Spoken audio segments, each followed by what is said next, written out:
जिस प्रकार से आश्रम वाले भाई बहन अपनी भक्ति बर्बाद कर रहे हैं, राजनेताओं के पीछे दौड़ रहे हैं, गुरुदेव ने स्पष्ट कर दिया, इन राजनेताओं के पीछे मत दौड़ो, भगवान के पीछे दौड़ो। नालायकों, तुम्हें ज्ञान दे दिया, विधान बता दिया, संविधान बता दिया, तुम्हारे घर में सौ सौ सुख कर दिए, अब किस बात की कमी है? बैठ के भक्ति क्यों नहीं होती? क्यों इन राजनेताओं की रैलियों में दौड़ रहे हो? अंतर्यामी को तो सब पता था पहले आगे क्या क्या होगा, सत्संग पहले करके छोड़ दिए। और गुरुदेव ने फिर इन राजनेताओं के लिए स्पष्ट कर दिया, जिन राजनेताओं के पैर चाट रहे हैं जो है गुरुदेव के परिवार वाले, ये अंधी संगत है। गुरुदेव ने इन राजनेताओं के विषय में पहले कह दिया कि बच्चों, ये तो रोड राड बनाने के आदमी हैं, लाइट पानी की व्यवस्था करने वाले आदमी हैं ये तो, इनको तुम फ्री छोड़ो। इन राजनेताओं को, इनको दिन में 20 झूठ बोलनी पड़ती है, 2 आदमियों का काम ये ढंग से नहीं करते और तुम इनके पीछे दौड़ रहे हो। तो गुरुदेव ने कहा कि ये तो रोड वाड बनाने के आदमी हैं, इनको छोड़ो तुम फ्री, इन राजनेताओं के पीछे मत पड़ो, भगवान के पीछे पड़ो, भगवान के पीछे भक्ति करो। अब बताओ, गुरुदेव के इस आदेश पर जो अभी आप सुनने जा रहे हैं, इस सत्संग रूपी आदेश पर कहां चल रहा है आश्रम, और कैसे हमारा गुरु वर्तमान में रोहतक की रैली में जाने का आदेश देगा, सिरसा में नकली कबीर प्रकट दिवस पर जाने का आदेश देगा जहां पर मुख्यमंत्री आ रहा है। फिर तो गुरु जी के सत्संगों के विरुद्ध बात हो गई, फिर तो दोगले वचन हो गए। गुरु जी की भक्ति कौन करेगा फिर? तो गुरु जी के दोगले वचन नहीं है, जबरदस्ती काल प्रेरणा से गुरु जी के परिवार के द्वारा दोगले आदेश देके गुरु जी को दोगला साबित किया जा रहा है। जबकि गुरुदेव ने साफ साफ कर दिया कि इन राजनेताओं को तुम फ्री छोड़ दो, इनके पीछे मत दौड़ो, ये तो रोड राड बनाने के आदमी हैं, तुम भगवान के पीछे दौड़ो। क्या कह रहे हैं? तो कहने का भाव ये है कि अपना मालिक पर भरोसा करके देखो,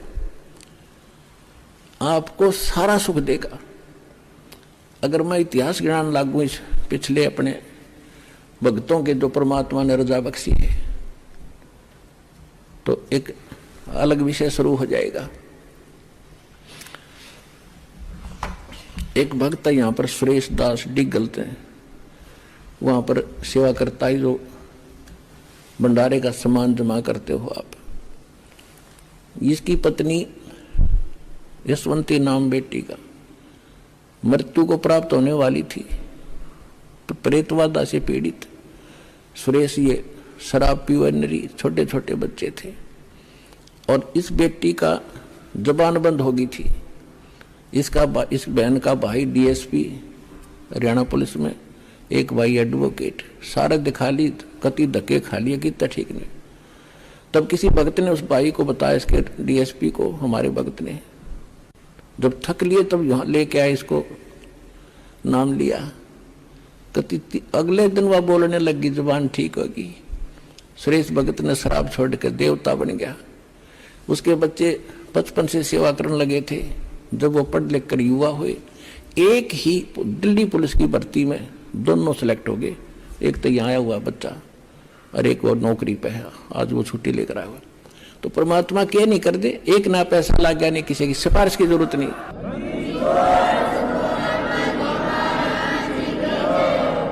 ऐसे ऐसे 1000 प्रमाण मैंने लिख रखे हैं जो हमारे भक्तों को परमात्मा दिया, और किसी से एक ना पैसे कहने की जरूरत पड़ी नहीं, किसी का रिक्वेस्ट करने की आवश्यकता नहीं पड़ी नेता और अभिनेता इन मंत्रियों को। अब सुनना आगे इन मंत्रियों के लिए गुरुजी क्या संदेशा दे रहे हैं। तो कहने का भाव ये, इनको स्वतंत्र छोड़ो। ये तो रोड राड बनाने के आदमी थे, तुम इनको पाछे लाग दिए।